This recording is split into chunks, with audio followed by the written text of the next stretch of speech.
Halo, selamat datang di channel Lucky Lukman Ali Rahman, channel yang akan menjembatani kalian para calon akunting menuju dunia kerja ya tentunya. Ini saya akan mengingatkan kalian, atau lebih tepatnya channel ini dibuat untuk saya bercerita dari saya SMA jurusan IPA, kuliah jurusan akuntansi. Buat kalian yang merasa tersesat, sama saya juga dulu merasa seperti itu, kemudian ditemukan dengan paksaan atau tuntutan karena ditakut-takuti juga oleh temen yang udah sidang, ditanya jurnal akuntansi ya, jadi mau gak mau sedikit lebih ekstra sedikit ya, yang penting mah bisa ngejawab debit kredit aja. Udah alhamdulillah ya dulu. Setelah itu saya alhamdulillah lulus bekerja sebagai admin akunting, dan sekarang menjadi akunting analis. Buat kalian para owner yang mungkin pernah mendengar kata akuntansi, ya di sini saya ingin menegaskan, dan untuk kalian yang awam, di sini saya ingin mengenalkan akuntansi kepada kalian. Jadi apa itu akuntansi? Akuntansi adalah sistem informasi dari bukti transaksi menjadi laporan keuangan pada entitas tertentu untuk pengambilan keputusan. Diawali dari kata sistem. Di dalam sistem terdapat 3 step. Step pertama input, selanjutnya ada proses dan output. Nah, apa hubungannya input dengan akuntansi? Oke, tadi saya sebutkan informasi bukti transaksi. Dikatakan bukti transaksi artinya apa? Setelah ada transaksi ya, tentunya artinya kita mencatat sejarah atau kejadian yang sudah pernah terjadi, kebetulan ada nominalnya gitu ya, dalam bentuk bukti transaksi tersebut. Oke, dari bukti transaksi kita analisis, misalkan ada invoice, ini invoice penjualan atau pembelian ya. Oh, ternyata invoice pembelian. Nah, kita udah tahu nih invoice pembelian, kita analisis lagi, tapi ternyata belum dibayar. Oh, berarti ini pembeliannya non tunai. Setelah kita tahu pembelian non tunai, kita klasifikasikan gitu ya, ini akunnya apa aja gitu, masuk ke aset, kewajiban, atau nambah modal, atau pendapatan, atau beban gitu. Nah, kita coba klasifikasikan. Kita kan memperoleh persediaan. Oh, berarti ada manfaat buat masa depan. Oh, ini mah aset, masuknya aset. Oh, jadi persediaan debitnya karena menambah pada saldo normalnya ya. Selanjutnya satu lagi yang kredit, oh utang dagang, karena yang pengorbanannya ya dari utang gitu. Oke, di jurnal lah debitnya persediaan, kreditnya utang dagang misalkan. Nah, jurnal itu tadi bagian dari input. Setelah di input ada tahapan proses. Nah, proses ini nanti kita coba buat aplikasi akunting sederhana ya, template yang banyak beredar di dunia maya gitu ya, iklan-iklan template akunting. Nanti kita coba buatlah ya, sederhana aja, minimal kalian ngerti SUMIF. Ini pengalaman pribadi, saya pernah dites itu bikin, pokoknya pakai Excel gitulah atau Google Spreadsheet, selalu ngerapihin worksheet atau apa ya, worksheet kalau nggak salah.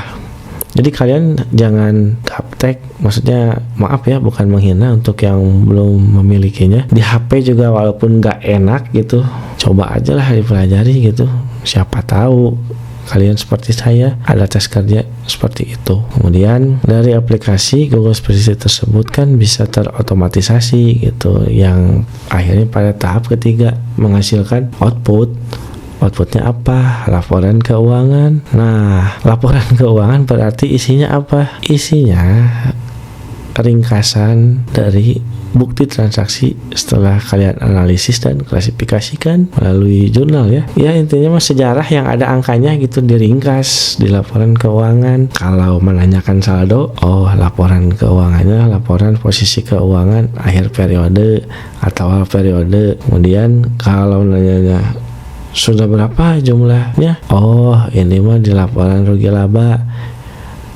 Itu sebetulnya rugi laba dan neraca itu 2 komponen. Laporan keuangan itu terdiri dari 5 komponen plus 1 pada entitas tertentu.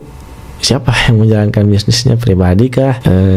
Bukan bisnis saja, yayasan juga bisa, tapi agak berbeda, yaitu nirlaba. Kemudian firma CP dan PT untuk pengambilan keputusan. Nah, ini dulu saya awal kerja jadi admin akunting, yang penting ngerjain aja gitu ya. Nah, ini saya setelah dipikir-pikir waktu mata kuliah audit, katanya opini audit terbetter gitu ya, wajar tanpa pengecualian. Dipikir-pikir gak ada kata bener kok dari opini audit, berarti ya yang penting mah wajar aja.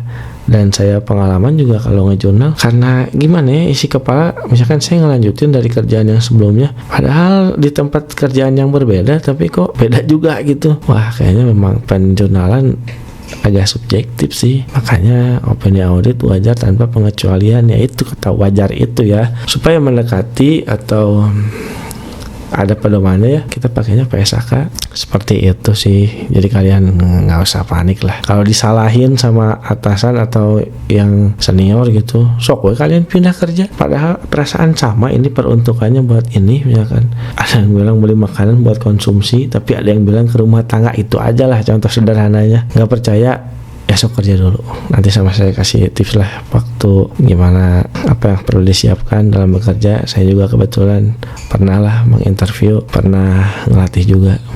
Oke, tadi sampai untuk pengambilan keputusan ya itu kalian dikatakan bervalue. Misalkan digaji, saya gaji per tahun berapa ya, 2 jutaan malah ya, berarti nilainya segitu ya, anak bawang. Kalau nggak bisa digunakan sih menurut saya jadi gak ada nilainya aja sih sebetulnya. Kalau saya, berarti saya mengaitkannya ke saya gitu. Kalau laporan buatan saya gak ada nilainya, berarti saya gak punya nilai. Karena harus sih sedikitnya harus ada kontribusi lah untuk pengambilan keputusan. Stop and go, kalau menurut saya sih akunting itu lebih ke stop and go ya. Beda kayak keuangan. Kalau keuangan lebih ngeplan gitu, nyiapin uang di tanggal awal bulan kita mau gajian misalkan kayak gitu. Tapi kalau akunting stop and go, misalkan stop ada promosi, bikin campaign misalkan, tapi udah di testing malah setahun mana nggak ada hasil, ya itu ya maaf ya, mungkin saya subjektif, itu menurut saya lebih baik dialihkan lah buat yang lain gitu. Mana nggak ngedongkrak ke penjualan. Cobalah misalkan pendekatan offline. Saya nggak bisa sebut contoh kasus ya, ini cuman contoh sederhana aja yang ringan seperti itu. Karena sebegitu ya perlu ada manfaat lah dari laporan keuangan yang telah kita buat ya. Mungkin kalau kalian punya sudut pandang yang berbeda, mangga silahkan tulis di kolom komentar. Mudah-mudahan bermanfaat ya. Jangan lupa di like dan subscribe. Terima kasih, sampai jumpa.